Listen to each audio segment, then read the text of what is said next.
डीडवाना निजी स्कूल शिक्षा परिवार की और जिला कलेक्टर जिला शिक्षा अधिकारी को निजी विद्यालयों की अधोलिखित समस्याओं के निवारण आरटीई में अध्ययनरत विद्यार्थियों का पुनर्भरण करवाने की मांग को लेकर एक ज्ञापन सौंपा गया। जिला कलेक्टर को दिए गए ज्ञापन में बताया गया कि निजी विद्यालय में अध्ययनरत निःशुल्क विद्यार्थियों की फीस पुनर्भरण पिछले 2 वर्षों से नहीं हो रही है।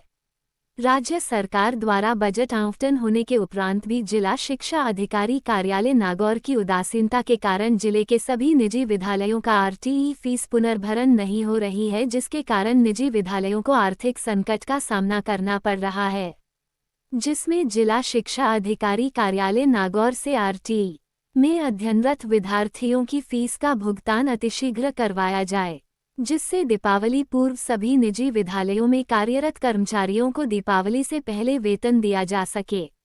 इसी तरह जिला शिक्षा अधिकारी को दिए गए ज्ञापन में बताया आरटीई का भुगतान करवाया जाए और निजी विद्यालयों में अध्ययनरत खेलकूद में भाग नहीं लेने वाले विद्यार्थियों को क्रीड़ा शुल्क में छूट दी जाए। कक्षा 8वीं की किसी भी प्रकार की परीक्षा शुल्क नहीं होने के बाद भी सीबीईओ कार्यालय द्वारा अंकतालिका दिलवाई जाए। निःशुल्क शिक्षा का अधिकारी होने के उपरांत भी 5वीं बोर्ड परीक्षा शुल्क से छूट दिलवाई जाए। यूडीआईएस संबंधित कार्यशाला रखवाई जाए और निजी विद्यालयों के सामने आ रही इन समस्याओं का अतिशीघ्र समाधान करवाया जाए। ज्ञापन देने वालों में निजी स्कूल शिक्षा परिवार अध्यक्ष नीलकमल शर्मा, सचिव दिनेश गहलोत, मुतलिब कोटवाल, भंवर सिंह, सुशील गौड, मंगल सिंह, श्रवण राम, सुरेश गोपीचंद सहित अन्य निजी विद्यालय संचालक मौजूद रहे।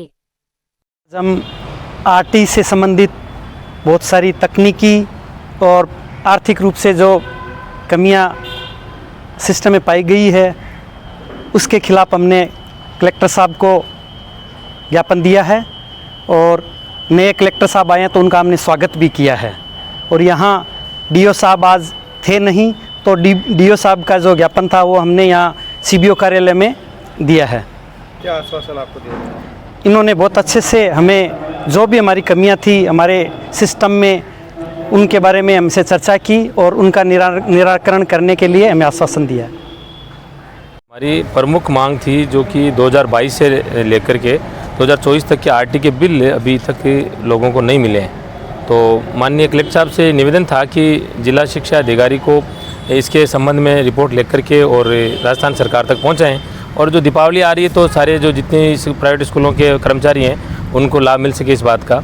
और उसके अलावा हमारे कुछ एक यूडाइस है, उसके अलावा हमारे कुछ और भी कई सारी समस्याएं थी। उन समस्याओं के समाधान के लिए हम डीओ साहब से और ब्लॉक शिक्षा अधिकारी से भी हमने जो कि मिले और उन्होंने हमें आश्वासन दिया और मिलकर के काम करने की बात कही और आगे भविष्य में मिलकर के काम करेंगे।